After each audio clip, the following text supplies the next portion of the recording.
Welcome to the Sanity Project podcast, where you can awaken your mind to clarity and success even in today's life challenges. We're here to provide insights and solutions that will help you live a sane, healthy, and prosperous life. Here's your host, Joanne Victoria.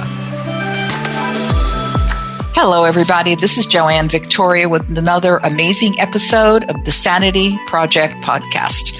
You are here to discover a life of clarity, confidence, sanity, and entrepreneurial success.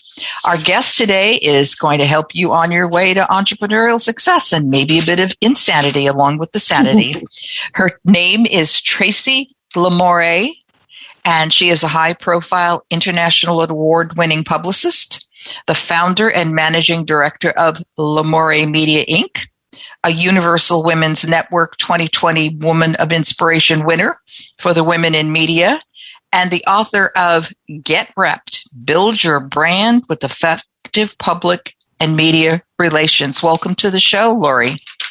Hey, I'm so happy to be here. Hi. I'm grateful that you are here. Our audience will be as well, because you're probably the first media person I've had as a guest.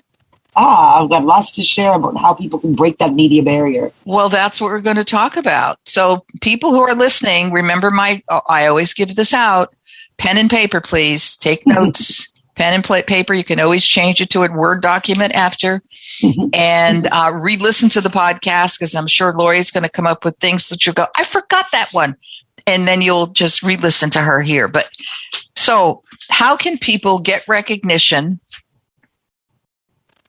using what you call earned media, not advertising? Exactly. I was going to say the first thing is the difference to make sure people understand that we're not talking about things that you can buy. We're not talking about, placement where you look and, pay any money and be in. We're talking about earned media, which means you have to convince that gatekeeper, that editor, that journalist, that producer of that television show that you are the expert with knowledge worth sharing to their audience. So you're providing, we're making them aware of you as an expert source by looking at different things and these are where we'll talk about this in more detail later, but you definitely want those pens and papers at the ready, because we're going to give you some real actionable tips, even if you don't have a publicist, which I think everybody in business, should be considering having a publicist, because there's not one corporation that doesn't have a communication or PR department, and yet most entrepreneurs and certainly solopreneurs aren't thinking about it. There are some things you can do on your own,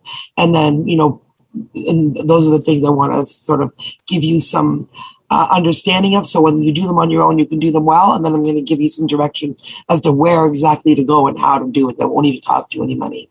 Well, those are the two things that I want to hear, as well as the listeners want to hear. Mm-hmm. But why do you think solopreneurs and small businesses and startups don't choose a PR person?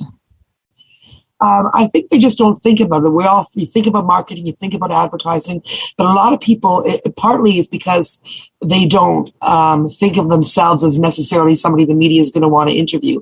And regretfully, I see that a lot more, and this is just something I did not expect, but I've learned it, as I work with different people in different industries and different walks of life. But I see it a lot more with women across industries.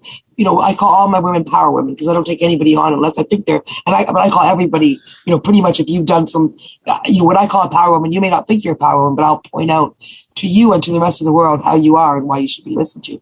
And so what I've noticed is a lot of power women, even the ones that have, awards at the wazoo and have, are hugely accomplished in their fields, don't necessarily see themselves that way. So they don't present themselves to media, or they don't think of it. Why would somebody interview me?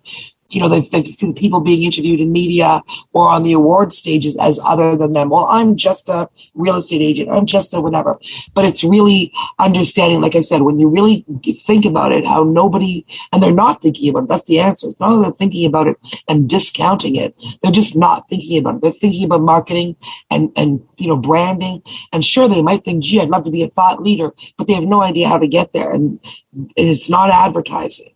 And one good way to see the value in it is it's funny because one of my clients, was a startup, and I could tell, people had said, "Oh, you have to work with Tracy, and she was deciding to do it. But you could tell by talking to her, she still wasn't quite sure what this is about, didn't know what to expect, and I was had the feeling, well, I'm going to have to, prove to her pretty quickly what this is all about. And I was so proud that literally 6 weeks after working together, she said to me, all in, you've changed my business and my life. No word of a lie. When I said, well, I get a lot of commendations, but what do you mean? That's, why do you say that? And she said, no, specifically, you've made investors take us more seriously. And I'm not a finance girl, so I wasn't thinking about investors. I was just thinking about things like differentiating yourself from your competitor and, exciting your current clients and attracting new clients. But she pointed out, no, literally, now when investors search me, they find those 4 news articles, those 2 interviews, that award you nominated me for that I got. It's a whole different thing than we all have the tools now to make great websites, or to hire somebody to make a great website. We can all do socials. We can all look great. But when I go to do business with somebody, I Google them. And if all I can see is stuff that they've created, then I'm not really convinced they've made much of an impact. Where is the other people talking about them?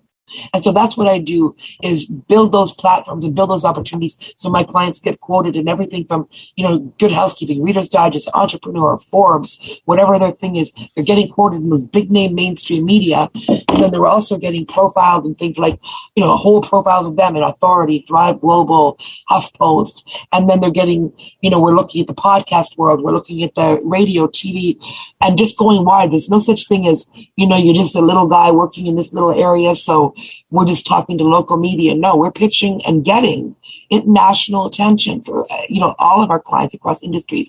And those are through some of, obviously after 10 years of doing this, I get, you get better and better at everything you do, and you have more and more connections, and it gets easier and easier. But some of these things are things that any entrepreneur who wants to take that hour or 2 out of their day, and I know that's a big ask. I'm an entrepreneur myself, and I know you're working already 80 hours a week. And that's where you ask yourself, okay, do I have more time than money? Am I in a position where I have a lot of time and no money to spend for services, so I'm going to learn some of these things and do some of it myself? Or am I in a position where I actually have a marketing budget, and I can take that marketing budget for just a month and give it to a publicist and see what they can do with it? And here's the advertorial part. I work across industries, and you can call me. But even if you just, just speaking generally, not advertorially, if you hire a publicist for a month and you never have done that before, and hopefully it's a good publicist, you're going to have it's like your mind is going to be open to the possibilities. You're going to see how they're presenting you, what kind of media they're getting for you through those presentations. So you're going to see the creation of a pitch, what kind of segments you're being offered. And then if you didn't want to pay that publicist anymore after that, potentially you could do some of that on your own or do some of it in-house. But yeah, if you're not considering the media opportunities, I literally see it, like, and I've said it before in a podcast, but those old 1950s shows, you'd have Lucy, and then something is going in front of them on like a assembly line, and they're missing all those things on the assembly line. Only the assembly line is like major media opportunities that don't cost you a penny, but you're missing them, every day, gone, because you don't know where to look for them. And people who are not even thinking about it until right now, when you're talking about it, don't understand that they need data, they need content, all of these, either online, TV, newspapers. I mean, things still exist out there. Yeah. In print and otherwise, that need content. They need content, and they want somebody else to talk about rather than the other, I don't know, crap that's going on in the world today. Yeah. And then it's you got to finesse it so you're not sounding like an ad, because, any editorial, they're very cognizant of the fact that, obviously a company being mentioned in any of this is of huge value, but their job isn't to give us free advertising. Their job is to provide good stories for their audience. So that's a really important thing to understand before I even give you some of those tools that we use, is to understand again that really strong difference between editorial and advertorial, because you're used to thinking about advertorial, talking about your business and why people should come to you and all that. When you're talking to editorial, when you're trying to get the attention of the newsroom and you want them to use you as a source, it's your expertise. That's what's being sold, not your product. It's your expertise. And then through that mention, it builds that credibility, that third-party credibility, because why would the media be talking to you instead of those 10 other guys? So even if they only mention your company, for a line, you quote the quote is a paragraph with you giving advice, because say you're a real estate agent, so the whole quote is a paragraph of you in Reader's Digest giving advice on how somebody can paint their kitchen so that it sells faster. Mm-hmm. And the only mention of your, that's literally a thing you were asking not long ago. And then the only mention of your company is saying, Bob Smith from Bob's Real Estate, but now you were quoted in Reader's Digest. That's all you need. Now you put that in your bio as quoted in Reader's Digest. So clearly then by the time you've been doing this for a while and looking for those opportunities, obviously I'm a publicist, so I know how to find them. So my bio, I use mine as an example, but I mean, mine's like turbo, right? And the more I do that, the more people, to me now, I can pretty much get interviewed. Anybody that does any business or entrepreneur or anything like that, or mindset stuff, I'm gold, because there's all this, third-party credibility and other people who had me on talking and their audiences have loved it. So by doing this thing, then it becomes easier to get more. So, and again, why does it matter? It's not a vanity thing. It matters because it makes everybody take you more seriously, from your investor to, and even if you're not an entrepreneur, like people who are on the corporate track, why not? You're an expert in whatever. Go and get yourself profiled, get yourself speaking in your expertise, and then you're the most valuable player in the team. In the office, you're more valuable when you look for another job or to apply for that corner office. So you hear the phrase thought leadership, and this is what we're talking about. Media, and then also you can use new media like blogs. And when I say media, I mean podcasts too. To me, podcasts aren't even new media. They've been around 20 years. I say them in the same breath as TV, radio, newspaper. They're different, but they all have, like you said when we were talking earlier, a podcast, when someone can at length, like a long form interview, it's gold. You can't do that in a 5-minute TV interview. So yeah. I know when I first moved here from the Bay Area, California Bay Area, those who are listening, San Francisco Bay Area, and I moved to the greater Seattle area. And for some reason, I don't know where they got the information, but since everybody's looking for content, people remember that content. I had some newspaper interviews. And it was always about the story, not the fact that I was doing whatever I was doing, which was helping people, discover who they were and how to have a good business and so on and so forth. It was the story behind that. They always look for a little niche of a story to so that it's not just an advert, as you say, advertorial. They were, we were communicating together to create something that was beneficial to both of us. I've had interviews in the strangest places and, and yet I'm flexible. So, you have to learn to adapt. And I think that's where some people get afraid. They don't know how to adapt and you call it change. I call it change too, but change is a powerful word. Most people hear the word and they go, and so it's like, I just go a little bit to the left, a little bit to the right, and then, you'll fit in there. So yeah. How can the employee, the corporate employee, the C-suite employee, the startup, the home side hustle person, how can they do something for themselves? Aside from talking to you as soon as they finish listening to this podcast. I'll do it. No, that's advertorial. Call Tracy. But for me to provide editorial information, which is where I'm a source by, perfect example. This is a perfect example. You ask me something, I could be like, get a publicist, blah, blah, blah, here's my company. That's not what we're looking for. That's not a value to the listener. What's a value to the listener is me to talk about something they can actually do without a publicist, right? So, yeah, first, but again, before I send you there, I don't want to send you off running there without the tools. So you have to repeat yourself 1,000,000 times in your head, editorial versus advertorial, and make sure you really edit yourself before you ever think of pressing send on that media thing. Otherwise, you're just going to, you can burn bridges as easily as you can build them. Yes. And, you only have 1 or 2 opportunities to reach out to a media guy, or maybe even 1 before they determine that it's not for them. So it doesn't mean don't send. It means don't be advertorial. There's nothing they hate more. So that's why publicists sometimes get better pitch rates, because media will open our emails because they know they don't have to teach us that that's not an appropriate thing to send to a newsroom. They may not use our stuff, but they know that by the time we send it, it's vetted. It is news, whether they decide to use it or not. Whereas, a lot of entrepreneurs don't understand they'll be like, I've literally seen an entrepreneur try to hire a publicist to send to the newsroom that they had a carpet cleaning deal. I'm not kidding. Oh, dear. We'll clean like 5.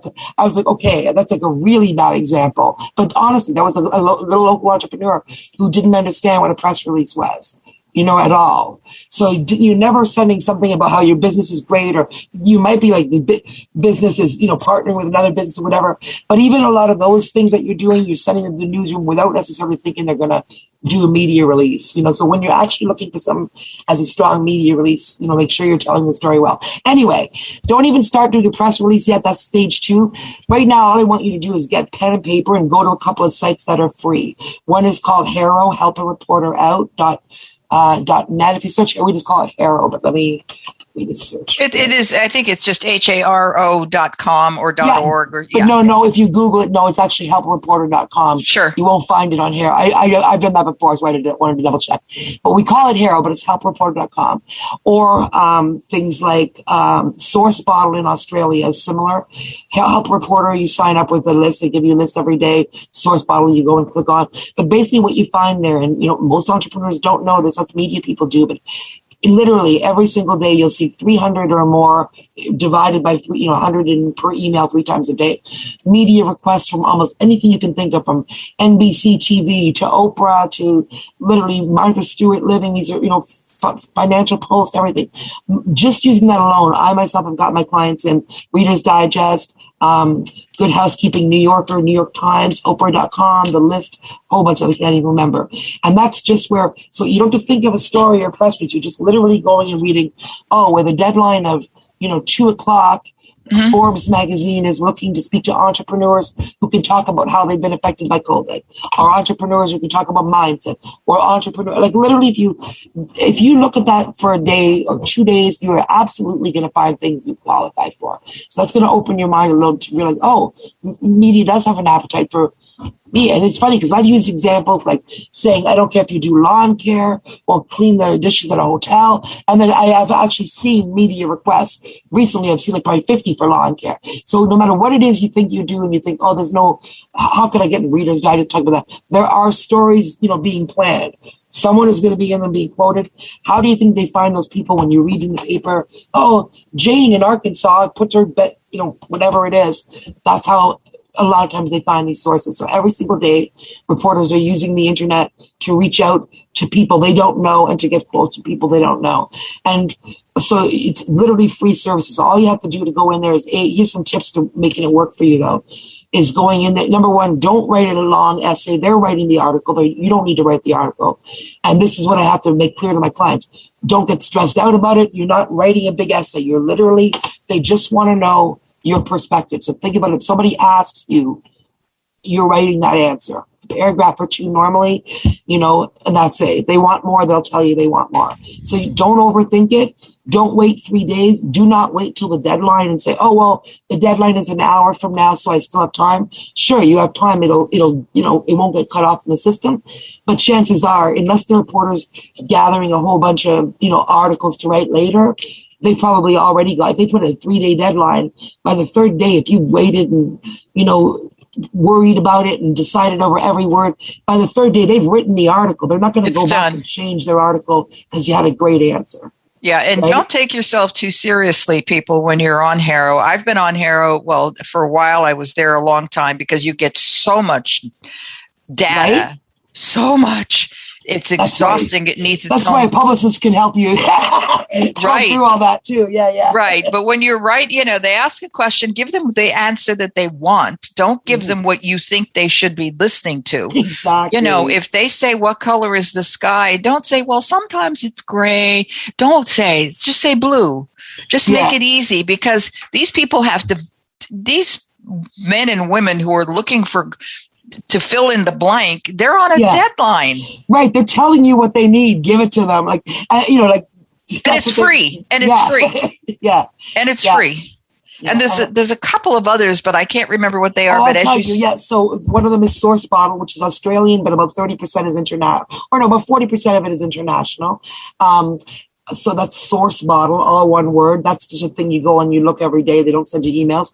There's one that you pay for. The cheapest you can pay for is like $150 a month or something. But if you're really into it, and that's called Quotey, And then there are, matchmaker services for podcasts and guests like Podmatch and Podit and, all that stuff. So, I used to think that, if people knew about all these things, what would they need the publicist for? But no, I realized even people that I know who've been using these, some people have hired me they're like, oh, you take your hair? Awesome. Because then they don't have to go through it all and deal with it. They just literally have someone else that does it. And I say, hey, here's 3 things you qualify for. You wanted some of your answers for this? Great. Then I send it to the reporter with the nice framing and the links. And I think publicists elevate. Yeah, exactly. The client, elevate Haro, elevate anything that you've just mentioned, because yes, you can have a person from the Philippines make the phone calls and do all that stuff, but that's not the same thing. That's just filling in the blank. You want somebody to strategize and find the things and research and, put the frame around your picture. Exactly. Have the experience and the backgrounds that their name is accepted. If I'm going to call, well, just pull it out of the top of my head. Oh, God, would I call a network? No. But let's just say I'm calling NBC. Yeah. Who cares who I am? Nobody cares who I am. But if Lori calls, that's a total different thing. We know her. That's the thing. And they assume, too, that even if they didn't know me specifically, the fact that they, know you, it's a reputable PR firm, right there in the media mind, okay, that person's not sending me, for lack of a better word, crap. They're very tired of it. I've literally seen newsrooms be almost rude to entrepreneurs, say, yeah, that's great. Have your publicist send it. And the entrepreneur's like, my what now? And I felt bad to hear that story, because I thought, there's really no reason for that if you did it well. But then I understand from the other side is because so often when they open those emails from entrepreneurs, it's not news ready, or it's an ad, or it's avatar. Like, they don't have time to be educating everybody on how to make your news story news ready. Right? And time is of the essence in situations like this. Especially in a newsroom, in a newsroom where somebody's trying to, you can look at Daily Mail, right? And they have everything about everybody, and they're looking for some good stories somewhere. They've got to fill the page. Yeah. People don't understand that. And those of you who are listening, Tracy is going to offer you a big surprise right now. What are you going to tell people you're going to do for them? Yeah. And I understand that, this is new for a lot of entrepreneurs to even think about this in terms of them getting a publicist or them getting media. It's a hard thing for them to get their head around, but absolutely, we mean you. No matter what it is you do, you wouldn't be, if you're not an expert, you're not, then why are you taking people's money for what you're doing, right? So you are an expert. You have knowledge that is valuable in the marketplace. So share it. And I help you do that and understand how to do that. So yeah, you can reach me and we will talk for free, half an hour free consultation, which is actually a dollar value thing. And we'll talk specifically about your business and what you should do. And then you can take it after that call and just go and do those things. Or if you want to work with me and, I can definitely offer you an entrepreneur-friendly, solopreneur-friendly pricing, because I specifically do that to make sure that it's affordable to all the people that I speak to, because I do so many podcasts and panels educating that population. I don't want it to be like, okay, that's great, and now it's all Hollywood prices that you can't afford. So I put packages together that, you can afford it if you want to move further, but you don't, that's advertorial, but you don't have to. We will just literally sit down for half an hour and you can get more of an understanding of what this PR thing is all about and if it's something that you should even be thinking about or not. Okay, so it's LaMouriePR@gmail.com, and I'm going to spell LaMouriePR. LaMouriePR. Also, if you're looking at your desktop or laptop, you will see that Tracy's bio and everything about her and podcast is on my website at askjoannevictoria.com/podcasts and podcast, and you will see everything about her bio, her book, how to find her book, and her Gmail address so that you can contact her for a free half-hour session and see if you want to move forward with her entrepreneurial packages that won't put you in jail for spending too much money. Exactly. won't put you in the poorhouse. You will definitely not be sorry. It's like you'll be literally people are like, why did I do this after a month? So I promise you'll be happy. And those of you who think that you have the wherewithal plus, an hour a day to handle this, go to haro.com. It's free. It can be overwhelming. I'm telling you, that's why you need to talk to Tracy. Haro is a wonderful resource, but be careful. Some work. It requires some work, and we'll see what we can do moving forward. So I want to thank Tracy Lamourie for being here today. She's given you so much content. Again, content is key, always has been, always will be. Don't think that magazines have died. Don't think that any place else isn't available. And Tracy is also recognized by media around the world for her 20-year campaign that ultimately helped free an innocent man from death row. And that's an amazing epitaph, right, people? Okay, as I said, take notes, get that paper out, get your laptop out, get your email out to email lamouriepr@gmail.com. And happy publicity, everyone. And thanks so much for being here today, Tracy. Thank you. Take care. Bye-bye, everybody. I hope you enjoyed this episode of the Sanity Project podcast. Please go to AskJoanneVictoria.com to listen to more podcasts. Check out Joanne's coaching programs and get a free copy of her report, 5 Steps to Achieve Life-Work Harmony. That's AskJoanneVictoria.com. Take care, and thanks for being here.